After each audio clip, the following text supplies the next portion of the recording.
नमस्कार, हर खबर देख रहे हैं आप। मैं हूं आपके साथ सृष्टि शुक्ला। बात करेंगे सावधान, कोरोना अभी गया नहीं है। देश में एक दिन में 11,793 कोरोना के नए केस सामने आए और कोरोना के चलते 27 लोगों की मौत हो गई है, जबकि 9,486 लोग कोरोना से ठीक हुए हैं। जिसके बाद देश में कोरोना का जो रिकवरी रेट है वो 98.57% पहुंच गया है। बात करें हम कोरोना के एक्टिव केसों की, तो देश में फिलहाल कोरोना के 96,700 केस एक्टिव बताए जा रहे हैं और अब तक देश में कोरोना से 5,25,047 लोगों की मौत हो चुकी है। तो देश में कोरोना के आंकड़े लगातार बढ़ते चले जा रहे हैं। वहीं अगर हम बात करते हैं रिकवरी रेट की, तो 98.57% यहां पर रिकवरी रेट पहुंच गया है। ऐसे में आप सभी को कोरोना गाइडलाइंस का पालन करने की जरूरत है। कोरोना से डरने की नहीं, बल्कि कोरोना से लड़ने की आवश्यकता है और आप कोरोना को मात तभी दे सकते हैं जब आप अपनी सेहत का ख्याल रखने के लिए कोरोना गाइडलाइंस का पालन करेंगे।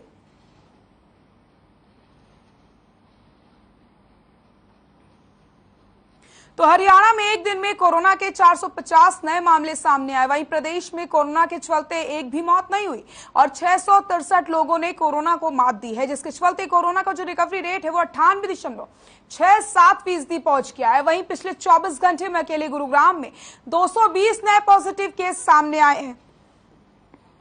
इसी के साथ फरीदाबाद में 47 नए संक्रमित मिले। इसके अलावा हिसार में 18 और पंचकुला की बात की जाए तो 27 केस मिले हैं। वहीं रोहतक में 14, तो झज्जर में 4 केस।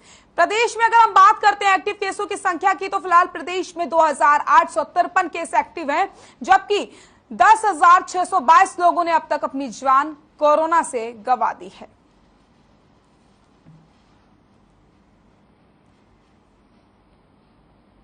तो कोरोना के आंकड़े लगातार बढ़ते चले जा रहे हैं। अगर हम बात करते हैं फरीदाबाद की, तो 47 केस सामने आए, लेकिन सबसे ज्यादा हैरान कर देने वाले प्रदेश में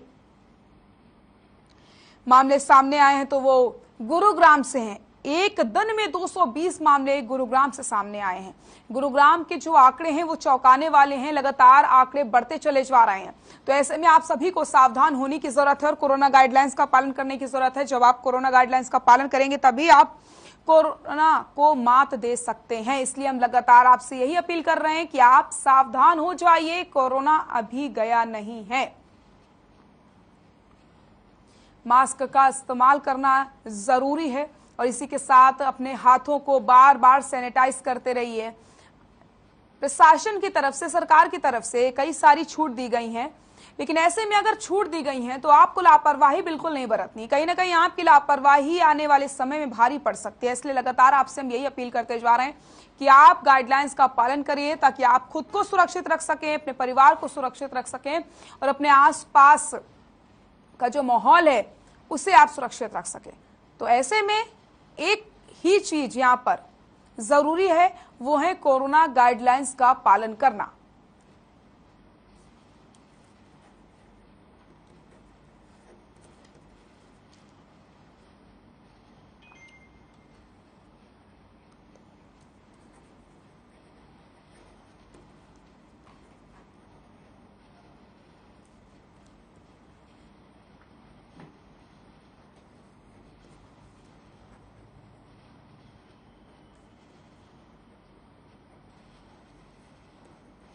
तो लगातार आंकड़ों में बढ़ोतरी होती चली जा रही है।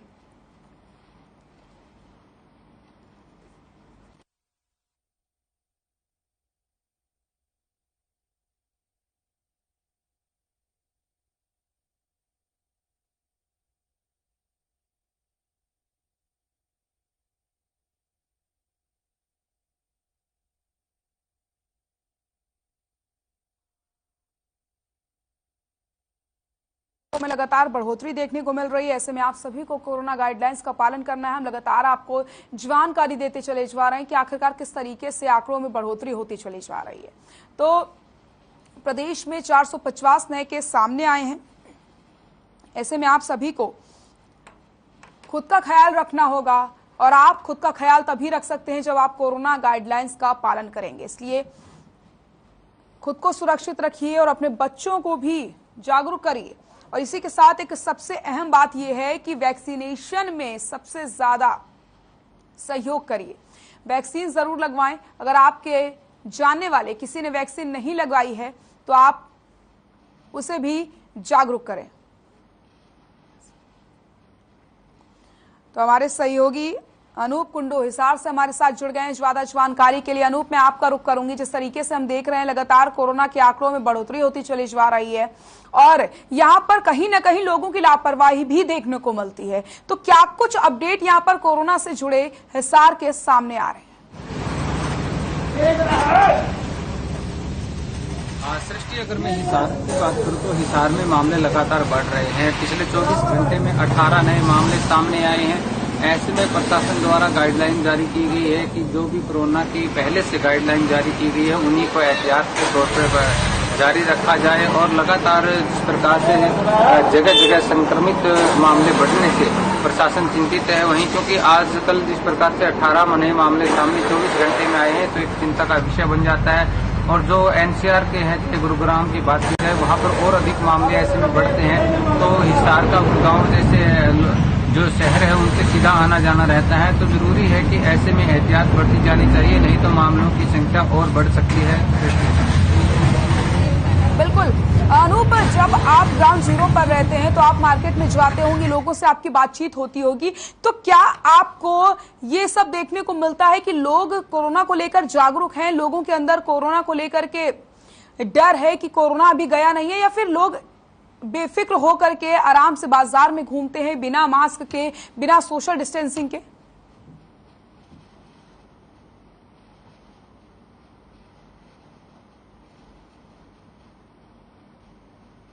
भय नजर नहीं आता है। पहले जो गाइडलाइन थी वो तमाम गाइडलाइन अब कोई फॉलो नहीं कर रहा है, चाहे मास्क लगाने की बात हो, सोशल डिस्टेंसिंग की बात हो या अन्य और भी जिस प्रकार की गाइडलाइन थी वो तमाम गाइडलाइन कोई भी आज फॉलो नहीं। कोरोना जैसी कोई बीमारी ही नहीं है, लेकिन जिस प्रकार से नए मामले सामने आ रहे हैं, 18 नए मामले हिसार में 24 घंटे में आए हैं, तो ऐसे में ये भूल जाना कि कोरोना नहीं है एक बहुत बड़ी गलतफहमी लोगों की होगी और प्रशासन को भी सख्त कदम उठाने चाहिए। क्योंकि इस प्रकार से अगर मामले बढ़ने लगे तो चाहे वो फेज 1 की बात करें, 2 की या 3 की बात करें, तो बहुत बड़ा खामियाजा प्रदेश की जनता को, देश की जनता को भुगतना पड़ा था। बहुत सारे लोगों को अपनों को खोने का दर्द आज भी उनकी आंखों से और जुबान से साफ झलकता है। तो ऐसे में अगर मामले बढ़ रहे हैं तो ये जरूरी है कि जिस प्रकार की गाइडलाइन सरकार और प्रशासन द्वारा दी जाए उनको फॉलो किया जाना चाहिए। लेकिन आज धरातल पर देखा जाए तो किसी प्रकार की किसी भी गाइडलाइन का यहाँ पर फॉलो नहीं किया जा रहा।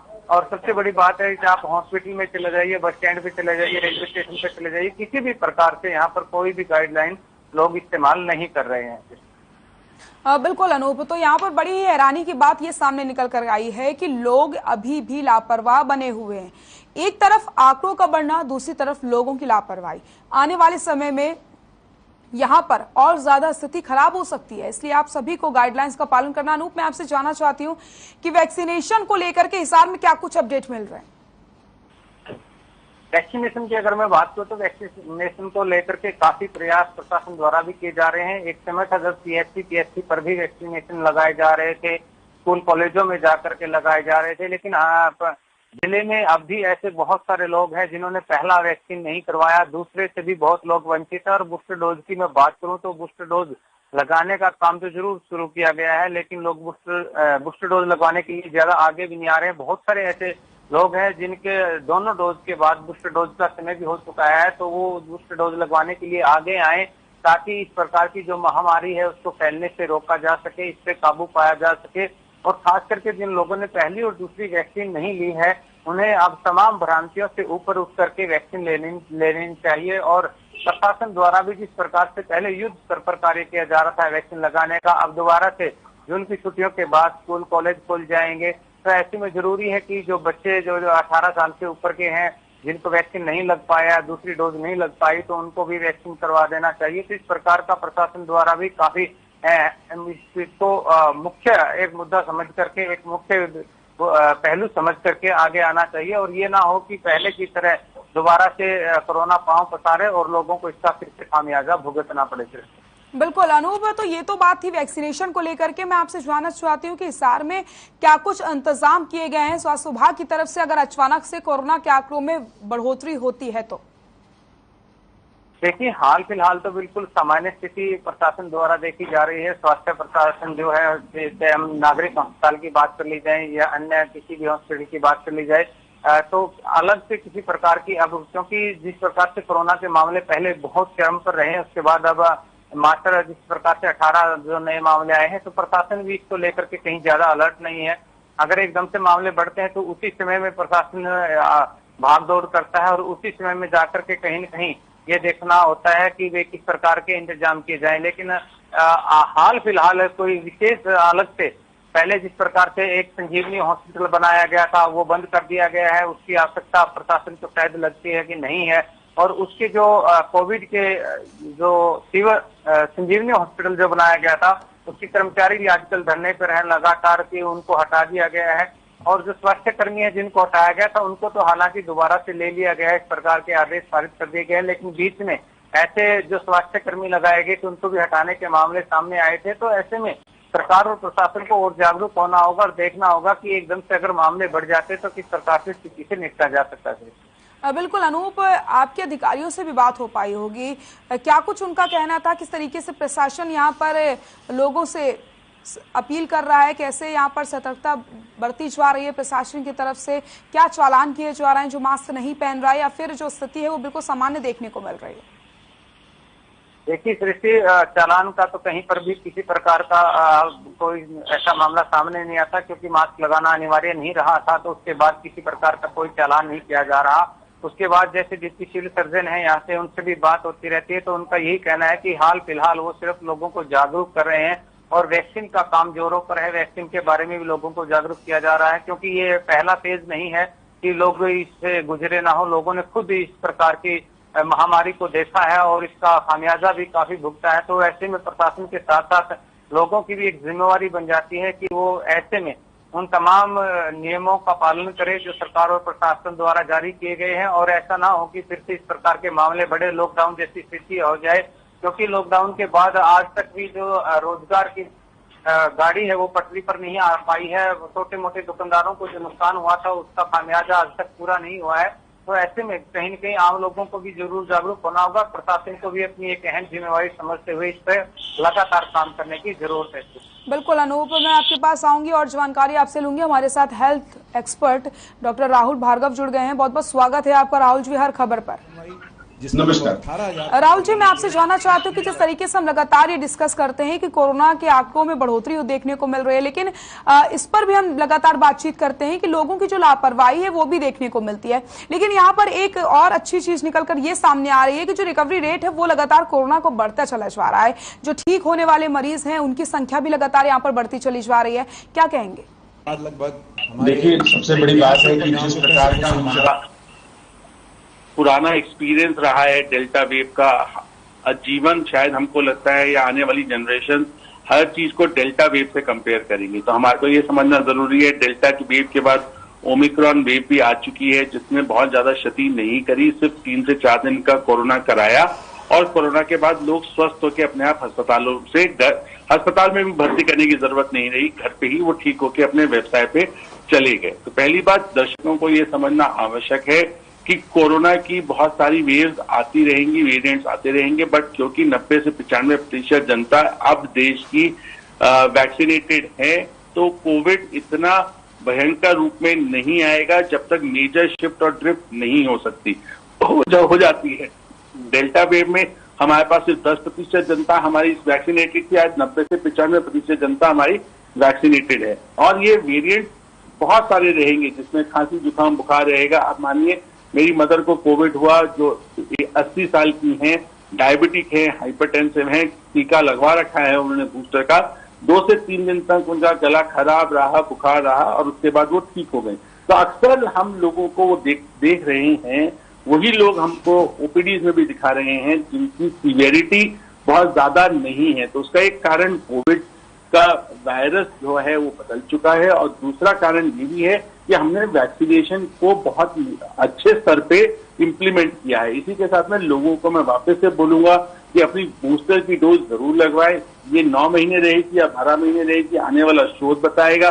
बट ये बात पक्की है कि जो लोग फ्रंट लाइन में हैं, डॉक्टर्स हैं, डायबिटिक है, जो स्पेशल नीड्स के लोग हैं, पार्किंसोनिज्म है, एल्जाइमर वाले लोग हैं, जिनको ससेप्टेबिलिटी ज्यादा है कोविड से क्षतिग्रस्त होने की या सीवियरिटी की, उनको अपना कोविड का टीका लगवाना चाहिए।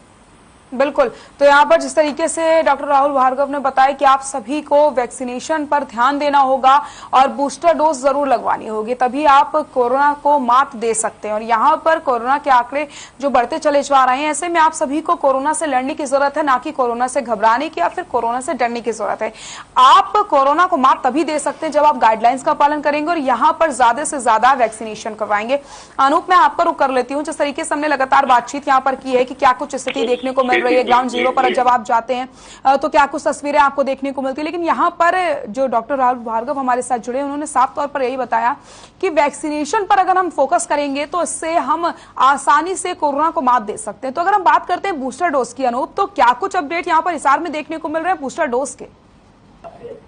जिस प्रकार से हेल्थ एक्सपर्ट भार्गव जी भी बता रहे थे कि जरूरी है सबसे पहले वैक्सीन पे फोकस करना। वैक्सीन जिले में ऐसे बहुत सारे लोग हैं जिन्होंने पहली वैक्सीन तक नहीं लगवाई और दूसरी वैक्सीन से भी बहुत सारे लोग वंचित हैं। बूस्टर डोज तो उसके बाद आती है, जब आपकी पहली और दूसरी वैक्सीन कंप्लीट हो जाएगी उसके बाद जाकर के बूस्टर डोज का समय आपका आता है। तो ऐसे में आज भी लोगों में अगर ये भ्रांति है कि कोरोना का जो वैक्सीन है वो आपके स्वास्थ्य के लिए सही नहीं है, तो उससे बाहर आना होगा। हेल्थ एक्सपर्ट की राय लीजिए।